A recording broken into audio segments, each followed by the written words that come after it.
जो एप्लीकेशन में जो प्रॉपर्टी है उससे बोला कि नहीं, जो बिल में वो एक की जगह दो लिखा गया था, गलत लिखा गया था। इस पॉइंट पर ओरल एविडेंस आया। हम समझे नहीं। बिल में कोई जमीन का ऐसा लिखा हुआ है कि 23 डिसमिल, मतलब एप्लीकेशन में प्राइवेट एप्लीकेशन में आता है कि 23 नहीं था, वो 25 डिसमिल। वो मतलब ओरल एविडेंस में आप जो उसका लिया जाएगा, कंसीडर किया जाएगा, नहीं किया जाएगा। देखिए, ये सब तो माइनर बात है, आपको बता देते हैं पहले आउटलाइन। अब जो हम बता रहे थे सुन लीजिए, वो तीनों मैटर को पढ़िएगा। अभी कम समय में उतना क्वेश्चन आंसर करने का समय नहीं। आप यही समझिए कि विल में कोई प्रॉपर्टी का डिटेल देने की आवश्यकता नहीं। नोट कीजिए 1 बाई 1। आप पहले पॉइंट, विल में कोई प्रॉपर्टी के डिटेल देने की आवश्यकता नहीं, और विल का कोई फॉर्म नहीं होता है, विल पर कोई स्टैंप नहीं लगता है, और विल का रजिस्ट्रेशन जरूरी नहीं है। न कोई फॉर्म है, न उस पर स्टैंप लगता है, और न रजिस्ट्रेशन जरूरी है, और लिस्ट ऑफ प्रॉपर्टी देने का जरूरत नहीं। विल किसको कहते हैं? सभी डॉक्यूमेंट विल का जो आपके यहाँ आएगा, बहुत सा उसमें ऐसा रहता है कि विल है ही नहीं। तो विल है ये कैसे पता चलेगा? तो will is always operative on the death of the testator. Testator का मतलब ऑथर ऑफ द विल। जो विल लिखता है वो टेस्टेटर कहलाता है। तब विल में जब जरूरी नहीं है, तब प्रोवेट पिटीशन में भी जरूरी नहीं है। सुन लीजिए, लॉ का मैंडेट नहीं है कि प्रोवेट पिटीशन और एलए में हम उसका लिस्ट ऑफ प्रॉपर्टी दें। तब कैसे मिलेगा, कैसे पता चलेगा? तो उसके लिए प्रावधान बना हुआ है। पिटीशन के बाद उसमें एक एफिडेविट फाइल होता है, वो कोर्ट फीस एक्ट के सेक्शन 19I के हिसाब से फाइल होता है, और उसमें एक शेड्यूल बना हुआ है कोर्ट फीस एक्ट में, उसको बोलते हैं प्रॉपर्टी का लिस्ट देना पड़ता है। आखिर जिसको मिला है वो आदमी तो मर गया। जैसे कोई व्यक्ति विल किया कि मेरी जितनी भी प्रॉपर्टी है मेरे मरने के बाद एक्स को मिले। अब now it is duty of X to find out those property. तो जिस दिन पिटीशन दे रहा, हो सकता है उस दिन उसको नहीं मालूम हो, इसलिए बनाया गया है कि पिटीशन देने के बाद उसको लिस्ट देना है। लिस्ट देने का दो पर्पस है, कि प्रोवेट ग्रांट होगा तो डेफिनिट प्रॉपर्टी के लिए होगा, तो विल में नहीं है तो कोई भाया बेटिया होना चाहिए। दूसरा, प्रोवेट ड्यूटी लगता है, उसके लिए अलग है स्टेट ड्यूटी एक्ट। तो यहाँ जो कोर्ट फी स्टैम्प देते हैं, judicial stamp, it is just like a duty. क्योंकि अंग्रेजों का बना हुआ कानून था, कोई मरता था व्यक्ति तो उससे मरने पर भी टैक्स लेता था। अब कितनी संपत्ति छोड़ के मरा है जो उसके वारसान को मिली है, तो उसके लिए बोरांजा हो गया कि कोई व्यक्ति राजा महाराजा मरा था। इससे पहले वेल्थ टैक्स भी लगता था, जो आजकल खत्म हो गया। गेन्स ऑफ लर्निंग टैक्स, बहुत तरह का टैक्स अंग्रेज लोग लगाता था। तो उसको फाइंड आउट करने के लिए कि कितना का स्टेट का वैल्यू है जिसके लिए विल प्रोवाइड किया जाएगा, और उस पर कितना ड्यूटी लगेगा, उसके लिए बनाया गया प्रावधान कि कोर्ट फी एक्ट में वो एक पहले लिस्ट ऑफ प्रॉपर्टी देगा, और उसमें एफिडेविट के साथ देगा। कि ऐसा नहीं कि उसको 4 एकड़ दिया गया और 6 एकड़ उसमें लगा दे। ऑन एफिडेविट उसको देना पड़ेगा, और उसका वैल्यू देना पड़ेगा, वो भी ऑन एफिडेविट देना पड़ेगा, इसका वैल्यू है। तो जब वो ऐसा एफिडेविट के साथ देगा, ड्यूली वेरीफाइड एफिडेविट होना चाहिए, और उसका फॉर्मेट कोर्ट फीस एक्ट में है। ये लोग नहीं ध्यान देते हैं, नहीं जानते हैं। आर्टिकल में भी मेरा लिखा हुआ है, और आगे वाला प्रोविजन में भी लिखा हुआ है, जो लीगल बैकग्राउंड करके दिया है राइटअप में, उसमें भी लिखा हुआ। तब वो क्या होगा कि वो जैसे आएगा, तो आप डिस्ट्रिक्ट में है तो आप डिस्ट्रिक्ट कलेक्टर को वो एफिडेविट का कॉपी भेजेंगे, और रेवेन्यू ऑफिसर जो होता है उससे डिस्ट्रिक्ट कलेक्टर रिपोर्ट मांगेगा, what is the actual value of the property. वो वैल्यूएशन रिपोर्ट वहाँ से मांगा जाता है। हाई कोर्ट में हम लोग देते हैं तो ये चला जाता है रेवेन्यू डिपार्टमेंट के प्रिंसिपल सेक्रेटरी के पास, जो head of the revenue authority है। हाई कोर्ट डायरेक्ट वहाँ से मांगता है। तो आजकल लोग क्या करते हैं, आजकल तो बहुत वैल्यू हो गया है, तो उसमें फिक्स्ड कोर्ट फीस होता है। अभी 30,000 चल रहा है, हालांकि वो अमेंड होकर के हो गया है 3 लाख।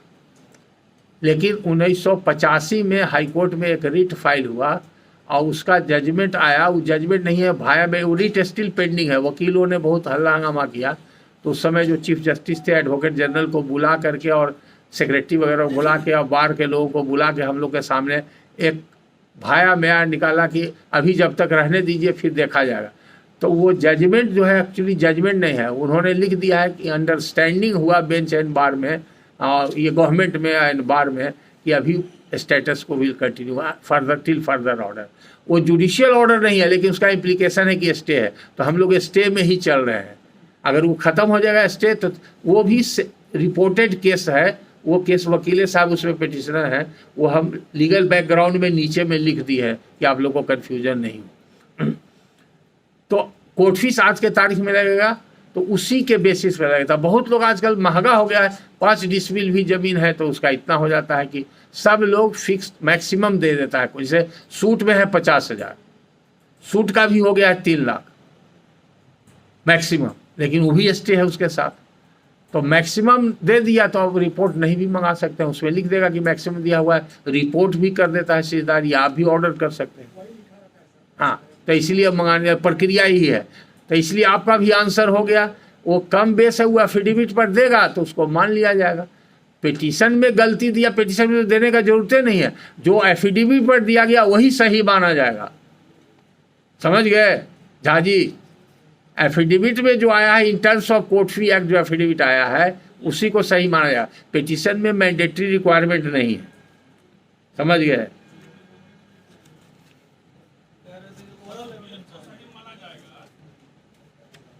एफिडेविट दिया गया है कि नहीं, उसमें एफिडेविट दिया गया है कि नहीं कोर्ट फीस, अगर नहीं दिया गया है तो उसी में डिसमिस हो जाएगा, वो मैंडेटरी है। हाँ, तो दिया गया है, तो जो उसमें लिस्ट दिया गया है वो पिटीशन का एफिडेविट नहीं।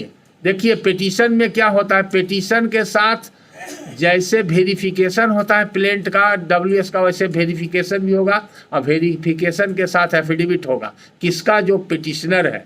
पिटिशनर कौन होता है? उसको बोलते हैं प्रोपाउंडर ऑफ द विल, उसका रहेगा। उसके अलावे एक अटेस्टिंग विटनेस का भी वेरिफिकेशन होता है और उसका भी एफिडेविट होता है। आजकल नहीं जानने की वजह से वो सब नहीं देता है लोग, उसी ग्राउंड पर वो पिटीशन रिजेक्ट हो जाएगा। तो अगर आप स्ट्रिक्टली देखिएगा तो 90% पिटीशन आज रिजेक्ट कर दीजिएगा। तो उसके लिए हमारा इंस्ट्रक्शन है, आप लोगों को सजेशन है कि इनिशियल स्टेज में अगर पता चल जाता है तो वकील साहब को बुला के कहिए, उनको सेक्शन दिखाइए कि इसके हिसाब से आपको एक अटेस्टिंग विटनेस का वेरिफिकेशन और एफिडेविट करना चाहिए। या तो आप खुद पिटीशन देके प्रेयर कीजिए या ओरल प्रेयर कीजिए, हम परमिट कर देते हैं, वहीं सामने वो बैठ करके लिख सकते हैं, और या तो एफिडेविट करा के ला के ऐड कर सकते हैं, या बाई वे ऑफ अमेंडमेंट भी दे सकते हैं। किसी भी mode say that irregularity at the initial stage में बी क्योर्ड। लेकिन अगर आर्गूमेंट के स्टेज में पता चल जाएगा तो that is the solitary ground to dismiss on technical aspect that it is not duly verified.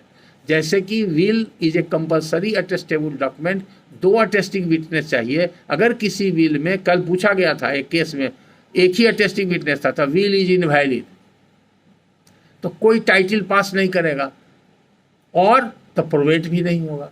अगर ऐसा विल आपके पास आता है प्रोवेट के लिए, एलए के लिए आता है, तो उसमें देखते हैं कि एक ही विटनेस है अटेस्टिंग विटनेस, तो उसी समय डिसमिस कर दीजिए, एविडेंस लेने कोई जब इनवैलिड है। जैसे कोई अगर सेल और परचेज होता है और सेल डीड अनरजिस्टर्ड है और 100 रुपया से ऊपर का है, तो उस ज़माने का कानून है, 100 साल पहले का 100 रुपया दिया हुआ था, आज तो होना चाहिए था लाख रुपया, 50,000 रुपया, कुछ भी, तो वो कंपल्सरी रजिस्ट्रेबल है, तो टाइटल नहीं पास करेगा। और जब टाइटल नहीं पास करेगा तो वहाँ पर on for want of registration title नहीं पास करेगा, तो 49 रजिस्ट्रेशन एक्ट कहता है it can not be admitted into evidence और it can not be seen even looked into even in a court of law. सिर्फ उसका कोलेट्रल पर्पस के लिए देखा जा सकता है। तो विल में अगर रजिस्ट्रेशन जरूरी है तो अटेस्टेशन जरूरी है, अटेस्टेशन नहीं है तो इनवैलिड है, इनवैलिड है तो इसको देखा नहीं जा सकता है, टाइटल नहीं पास करेगा। तो ये सब टेक्निकलिटी ऑफ लॉ है, विल में बहुत ज़्यादा है। तो कुछ नाम आप लोग टर्म नोट कर लीजिए। विल लिखने वाला तो आप जानते हैं कि ये टेस्टेटर कहलाता है या ऑथर ऑफ द विल। जिसके पक्ष में विल लिखा जाता है उसको लीगेटी कहते हैं।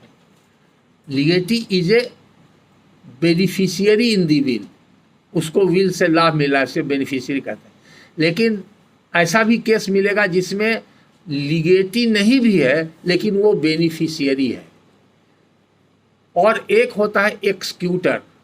एक्सक्यूटर in the context of will, एक जनरल एक्सक्यूटर होता है, one who execute a document is एक्सक्यूटर।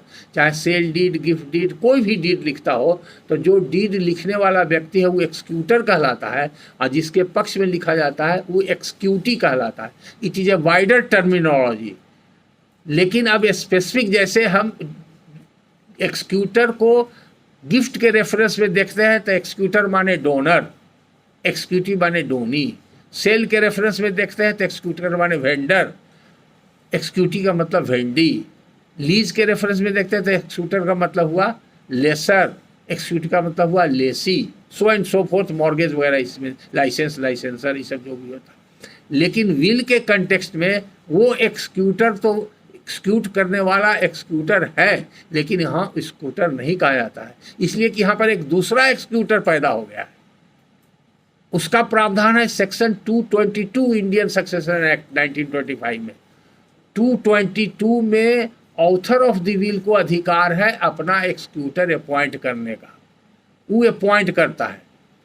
और executor is a creature of the will, उसके अलावा कोई दूसरा डॉक्यूमेंट से नहीं हो सकता है, या गवाही से नहीं हो सकता है, एडिशनल डॉक्यूमेंट नहीं दिया जा सकता है। तो विल में लिखा रहता है कि so and so is appointed executor. Executor का मतलब क्या हुआ? One who execute the wishes of the testator. जैसे कोई कार्यपालक पदाधिकारी होता है ना, एक्सक्यूटिव ऑफिसर, काम को करने वाला, एक्सक्यूटिव इंजीनियर।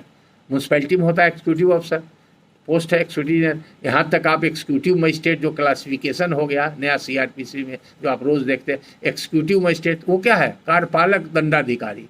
किसका कार्यपालक? आदेश जो सरकार का होता है पालन करता है। आपके ऊपर सरकार का कोई आदेश नहीं होता है। You are a judicial officer, your function is judicial function, pure judicial function, you are not guided by the government. तो ये वैसा ही अपॉइंट करता है। ऑथर ऑफ द विल एक एक्सक्यूटर को अपॉइंट करता है। कोई जरूरी नहीं, कर सकता है, नहीं भी कर सकता है। तो एक विल से एक हो गया ऑथर ऑफ द विल यानी कि टेस्टेटर, दूसरा हो गया जिसके पक्ष में लिखा गया वो लीगेटी हो गया, तीसरा एक जंतु आ गया वो एक्सक्यूटर है, जिसको कि टेस्टेटर अपॉइंट किया है, वो एक्सक्यूटर कहलाता है। और एक बेनिफिशियरी हो गया जो किसी में नहीं आता है लेकिन विल से उसको भी कुछ लाभ मिल रहा है। जैसे उदाहरण के लिए बताते हैं कि अगर एक आदमी ए ने वी को विल किया कि मेरी प्रॉपर्टी कुल इसको मिल जाए, और उसमें लिख दिया जो मेरा मंदिर है उस मंदिर में पुजारी एक्स है, उसको भी 200 रुपया महीना मिलते रहेगा हमारे प्रॉपर्टी की आमदनी से। उसको प्रॉपर्टी नहीं मिला बट बेनिफिट मिला था, दैट पुजारी इज ए बेनिफिशियरी। और वो ऑब्लिगेशन किसका हो गया? लीगेटी का। अगर लीगेटी जो है वो एक्सक्यूटर भी हो सकता है, एक ही आदमी लीगेटी भी है एक्सक्यूटर भी है, और अलग अलग भी हो सकता है। ऐसा भी हो सकता है एक्सक्यूटर है लेकिन उसको कोई राइट टाइटल इंटरेस्ट उससे क्रिएट नहीं होता, उस पर सिर्फ ऑब्लिगेशन है कि आप मेरा जो विश और डिज़ायर है उसको आप कैरी आउट कीजिए। तो ये डिस्टिंक्शन समझ गए, बड़ा इंपॉर्टेंट है। तो जो प्रॉपर्टी छोड़ के जाता है, सब लोग जानते हैं उसको बोलते हैं estate, ESTAT estate, state of the disease testator. उसी के लिए स्टेट के लिए प्रोवेट और एले होता है। अब प्रोवेट और एले में डिफरेंस क्या है? दोनों 276 में होता है और दोनों का एक ही प्रोविजन है, लेकिन फर्क है, दो फर्क है। पहला फर्क है कि अगर विल में अपॉइंटेड एक्सक्यूटर है इन व्यू ऑफ सेक्शन 222, तो जो एक्सक्यूटर है ही और she is solely entitled to file a petition of probate, और प्रोवेट कोर्ट उसी को प्रोवेट ग्रांट करेगा जो एक्सक्यूटर है। अगर एक्सक्यूटर नहीं है तो लीगेटी को ग्रांट करेगा, तो एले ग्रांट करेगा। कोई डिफरेंस नहीं है, दोनों का इफेक्ट एक ही है। टाइटिल जो पास करता है वो प्रोवेट से और एले से नहीं करता है, टाइटिल पास करता है विल से, लेकिन विल इफेक्टिव होता on and from the date of death of testator. उसके लिए सेक्शन 211 बनाया हुआ है, नोट कर लीजिए। सेक्शन 211 से टाइटिल पास कर जाता है as soon as testator dies in favour of the legatee. और जब टाइटिल पास कर जाता है तो अनप्रोवेटेड विल के आधार पर वो बेच सकता है, गिफ्ट कर सकता है, सूट फाइल कर सकता है, किसी मुकदमा में पार्टी बन सकता है, सब्स्टिट्यूट हो सकता है, सारा अधिकार उसको है। यहाँ पर लोग गड़बड़ा जाते हैं, बहुत बार कहते हैं अभी अनप्रोवेटेड विल है, कोई सूट में पिटीशन फाइल कर दिया सब्स्टिट्यूशन का तो रिजेक्ट कर देते हैं ट्रायल कोर्ट में, कोई इंटरवेनर बनाता नहीं, अभी तो विल का प्रोवेट ही नहीं हुआ है। ये सब रॉन्ग नोशन है। लगातार हाई कोर्ट का दर्जनों जजमेंट आ गया है, 20 साल से लगातार जजमेंट आ रहा है, फिर भी आज भी गलती हो रही है, इसलिए इसको हम पॉइंट आउट कर दिए। प्रोवेट कोर्ट को इंजंक्शन देने का भी अधिकार है, सेक्शन में नहीं है, लेकिन सुप्रीम कोर्ट का जजमेंट है, 2 जजमेंट कलकत्ता हाई कोर्ट का है और एक सुप्रीम कोर्ट का है, 2013 में जस्टिस वी नाथ का है। अगर जजमेंट चाहिए तो जजमेंट भी लिखा देते हैं।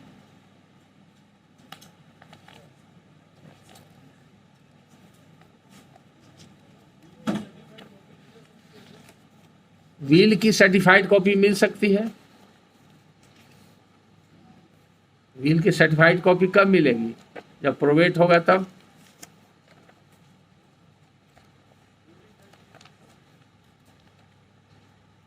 प्रोवेट के बाद ही सर्टिफाइड कॉपी नहीं मिलेगा। अगर रजिस्टर्ड विल है तो वहां रजिस्टर्ड का चीज मिलेगा, आपके यहां से कैसे मिलेगा?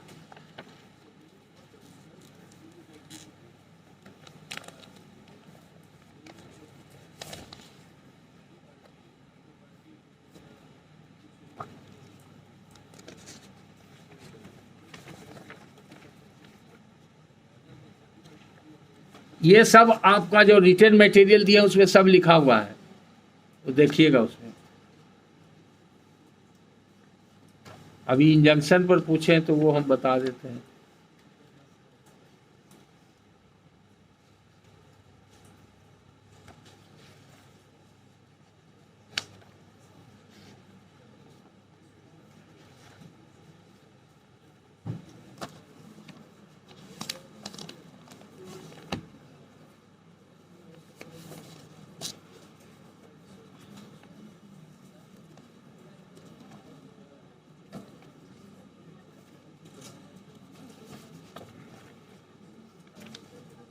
लिखिए, प्रोवेट कोर्ट इंजंक्शन कर सकता है किस कंडीशन में? 4 जजमेंट है, चारों लिख लीजिए। पहला जजमेंट है Nirod versus Chamatkarni, NIROD, Nirod versus Chamatkarni, 19 CWN 206, 19 CWN 206। CWN Calcutta weekly note, Bengal का लोकल जर्नल है, ये नेट पर अवेलेबल है, लाइब्रेरी में मिलेगा। 206 चमत्कारनी। दूसरा है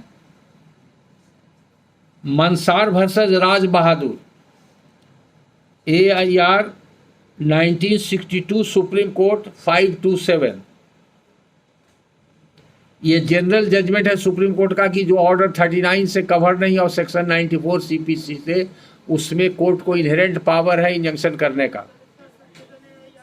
AIR 1962, सुप्रीम कोर्ट 527। अगर किन्हीं का छूट जाता है तो ये भी रिकॉर्ड हो रहा है, आप शाम में देख लीजिएगा, उससे नोट कर लीजिएगा। अब रिपीट नहीं करेंगे, लोग भूख से बेताब हो रहे हैं और हम टाइम भी एक्सीड कर रहे हैं, इसलिए हम बोल रहे हैं जिनका फास्ट राइटिंग होगा लिख लेंगे और वापस में लिख लेंगे। हम एक बार रिपीट कर देते हैं, Mansar versus Raj Bahadur, AIR 1962, supreme court 527। और पटना हाई कोर्ट का जो है भीनाथ साहब का जजमेंट वो लिख लीजिए। Amarendra Dhwaj Singh versus Prem Kumar Singh, Amarendra Dhwaj Singh versus Prem Kumar Singh, 2013 volume 1 PLJR 853, 2013 volume 1 PLJR 853। ये एक ही जजमेंट आपके लिए काफ़ी है, इसमें पुराना जजमेंट वो सब भी डिस्कस हुआ है, उससे आपका काम चल जाएगा। और बहुत सा टर्मिनोलॉजी भी रह गया, 5 मिनट में लिखा दें क्या? हाँ लिखिए, जल्दी जल्दी लिखिए। तो एक समझ गए, ऑथर समझ गए, लीगेटी समझ गए, टेस्टेटर समझ गए। विल को टेस्टामेंट भी कहते हैं और बिक्वेथ भी कहते हैं। विल और बिक्वेथ एक ही चीज़ है। और अगर विल के बारे में बहुत एकेडमिक नॉलेज चाहते हैं कहाँ से आया, तो हिंदू में विल का प्रावधान नहीं था, वो हम राइट अप मैटर दिए हैं, उसमें सारा लिख दिए हैं। इसके लिए आप जजमेंट पढ़िएगा, AIR 2004 supreme court 1772 Uma Devi versus TC सिद्धांत, AIR 2004 supreme court 1772 Uma Devi versus TC सिद्धांत। कभी कभी डॉक्यूमेंट ऐसा आता है जो विल नहीं होता है, ऐसा हमने कई केस किया है। विल का लैटिन में होता है वोलंटस, इंटेंशन ऑफ टेस्टेटर, और उसको टेस्टामेंट भी कहते हैं और बिक्वेथ भी कहते हैं। और एक होता है codicil, codicil is a part of the will. जब विल को कोई अमेंड करना चाहता है टेस्टेटर, तो विल लिखने के बाद सब्सिक्वेंटली जो डॉक्यूमेंट लिखा जाता है उसको कोडिसिल बोलते हैं। और जो राइट क्रिएट होता है विल के थ्रू, जो राइट क्रिएट होता है उसको बोलते हैं लीगेसी। लीगेटी के फेवर में जो राइट क्रिएट होता है उसको बोलते हैं लीगेसी।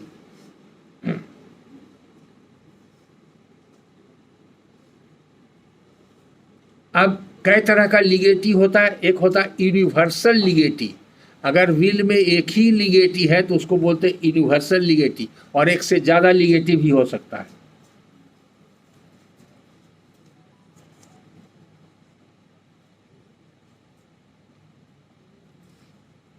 एक होता है प्रिविलेज्ड बिल और एक होता है अनप्रिविलेज्ड बिल।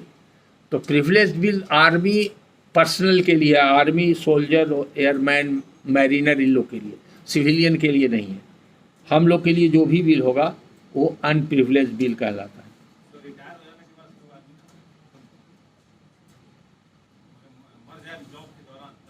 नहीं तो बिल कभी भी लिख सकता है, मरने के बाद इफेक्टिव होगा, बिल तो कभी भी कर सकता है। वो इसलिए बनाया गया है प्रिविलेज बिल कि उसके लिए राइटिंग भी जरूरी है। मान लिया कि बॉम्ब लग गया, बॉर्डर पर बार चला हुआ है, और मरने के पहले वो कुछ बोल दिया अपने कली को या कमांडिंग अफसर को, वही उसका विल है। बहुत बार आप पेपर में पढ़े होंगे, ऐसा देखे होंगे कि कोई क्रिश्चियन है, उसका डेथ हुआ बॉर्डर पर, रहने वाला मद्रास का है, लेकिन उसने कहा कि नहीं, हमारे नाना का कब्र है कलकत्ता में, हमको भी वहीं दफनाया जाए। अब बाद में ये डिटेक्ट हुआ तो वहाँ से निकाल के फिर कलकत्ता ला के दफनाया गया, only because of that privilege bill. वहाँ पर राइटिंग भी जरूरी नहीं है। दूसरा एक होता है होलोग्राफ विल। होलोग्राफ विल उसको कहते हैं कि जब टेस्टेटर खुद अपने राइटिंग से पूरा विल ड्राफ्ट करता है। तो होलोग्राफ विल का यूनाइटेड किंगडम में सैंक्टिटी, लीगल सैंक्टिटी नहीं है, लेकिन इंडिया में उसकी लीगल सैंक्टिटी है, क्योंकि जो आदमी जानकार है, समझदार है, वही विल लिख सकता है ना, तो यहाँ पर इसकी सैंक्टिटी है। दूसरा होता है म्यूचुअल विल। अगर हम आपको विल कर रहे हैं और आप भी कुछ हमको विल कर रहे हैं तो ये भी परमिसिबल है, म्यूचुअल विल भी होता है। तीसरा होता है composite document of will. Composite document माने वो विल भी हो सकता है, गिफ्ट भी हो सकता है, विल भी हो सकता है, सेल भी हो सकता है। ऐसा रेयरली मिलेगा। एक केस यूनिक केस है जो मैंने पटना हाई कोर्ट में एडमिट कराया, लेकिन एडमिट कराने में हमको दो साल लगा, चूँकि 4-5 बेंच में हमको बहस करना पड़ा। वो प्राइमरली वो डीड गिफ्ट है, रजिस्टर्ड डीड ऑफ गिफ्ट था। सिर्फ लास्ट में एक लाइन लिखा हुआ था, डोनर ने लिख दिया था। चूंकि ऐसा डिस्प्यूट सूट में राइज कर गया, उसका कोई सॉल्यूशन नहीं था, तो मेरे पास पार्टी आया तो उसको माइन्यूटली एग्जामिन किया, तो हमने डिटेक्ट किया, तो हमने ओपिनियन दे दिया कि तुम प्रोवेट के लिए अप्लाई करो, हो जाएगा। जो रिमेनिंग प्रॉपर्टी था उसके बारे में डोनर ने लिख दिया, बाकी जो प्रॉपर्टी है वो डोनी को हो जाएगा मेरे मरने के बाद, या उनको मिलेगा, कुछ इस तरह से था। जिसका इन्फ्रेंस होता था कि इसके अलावे गिफ्टेड प्रॉपर्टी के अलावे भी कुछ प्रॉपर्टी है उसको, जिसको कि वो पास ऑन करेगा डेथ के बाद, जो डोनी है उसको। और उन लोग गिफ्ट के प्रॉपर्टी को तो लिया ही, और बाकी वो इशूलेस था। उसको एक लड़की थी जो बहुत पहले मैरिज होकर ससुराल में रहती थी, ओल्ड एज की थी, और भतीजा को ही लिखा था, और भतीजा कब्जा में आया, भतीजा ने बेच दिया हमारे क्लाइंट को, वो डेवलपर कंपनी को बेच दिया। अब वो बाद में उसका दामाद आके प्रॉब्लम करने लगा कि गिफ्ट लिखा है 3 एकड़ का, 5 एकड़ आप कब्जा किए हुए हैं। तो म्यूटेशन में झगड़ा चला, टाइटी सूट ला दिया, इंजंक्शन हो गया, बहुत सारा प्रॉब्लम हुआ। तब अल्टीमेटली मेरे पास आया, तो हमने फाइल किया, तो स्टैम्प रिपोर्टर ऑब्जेक्शन किया, बेंच का भी ऑब्जेक्शन हुआ, it is a gift deed. तो हमने जजमेंट दिया था 1958 पटना, और कई जजमेंट है, कंपोजिट डीड इज पॉसिबल। तो कंपोजिट डीड हो सकता है। दूसरा होता है अननेचुरल डीड और इन ऑफिसस डीड। अननेचुरल और इन ऑफिसस, अननेचुरल और इन ऑफिसस डीड में आपको ज़्यादा ध्यान देना है। इसलिए ध्यान देना है कि जैसे कोई व्यक्ति को अगर 4 बेटा बेटी है और एक ही को टोटल प्रॉपर्टी दे दिया, 3 को डिप्राइव कर दिया, तो वो सस्पिशियस सर्कमस्टांस उस बोलते हैं। वैसे बिल को अनऑफिसस कहते हैं, उस पर ध्यान देना। अननेचुरल लगता है, लेकिन अगर उस सस्पिशियस सर्कमस्टांसेस ओवर रूल हो गया तो ऑन दी कॉन्ट्ररी केस मिलेगा कि प्रोवेट ग्रांट किया जा सकता है। एक और विल होता है जिसको बोलते हैं ज्वाइंट विल। अगर 2 या 2 से ज़्यादा आदमी मिलकर भी एक साथ विल कर सकता है, that is called joint will. और एन्युटी, एक एन्युटी लास्ट वर्ड लिखिए। एन्युटी है जो बेनिफिशियरी को जो पीरियडिकली जो मिलता है, जैसे पुजारी का उदाहरण दिए कि हर महीने मिलेगा, दैट इज कॉल्ड एन्युटी। बाकी जो छूटा है सब राइट अप में आपको है। कोई चीज़ ऐसा नहीं है जो प्रॉब्लम आपको अभी है या आएगा भविष्य में 10 साल तक, वो सब उसमें कवर्ड है। Thank you, all the officers.